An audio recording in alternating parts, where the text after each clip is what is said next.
मंडळी नमस्कार.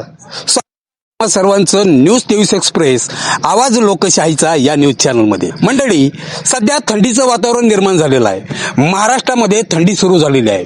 एकीकडे थंडी चालू झालेली असतानाच दुसरीकडे मात्र राजकीय वातावरण हे अतिशय गरम झालेलं आहे. कारण महाराष्ट्रामध्ये नगरपालिका निवडणुकांचं बिगुल वाजलेलं आहे. आपण आहोत बीड शहरामध्ये. बीड शहरातील नगरपालिकांच्या निवडणुका सुद्धा आता होणार आहेत आणि या निवडणुकांमुळे प्रत्येक वार्डामध्ये विविध पक्षांचे उमेदवार, अपक्ष उमेदवार हे आता उभे राहणार आहेत. आपल्या वार्डामध्ये अनेक समस्या असतात, आपले प्रॉब्लेम असतात आणि ह्याच समस्या जाणून घेण्यासाठी न्यूज 23 एक्सप्रेसच्या माध्यमातून आम्ही येतोय तुमच्या वार्डामध्ये.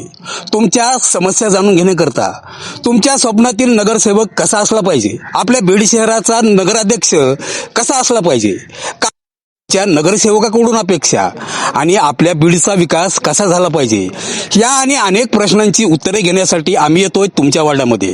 तुमच्या समस्या नक्की आमच्या या खाली दिलेल्या नंबरवरती कॉन्टॅक्ट करून सांगा. आम्ही येऊ तुमच्या वार्डामध्ये आणि तुमच्या प्रश्नांचा आवाज होऊन न्यूज 23 एक्सप्रेसच्या माध्यमातून मांडू तुमचे प्रश्न, तुमच्या समस्या. तर मंडळी, लवकरच भेटूया न्यूज 23 एक्सप्रेसच्या माध्यमातून या निवडणुकीसाठी आपल्या वार्डामध्ये. धन्यवाद.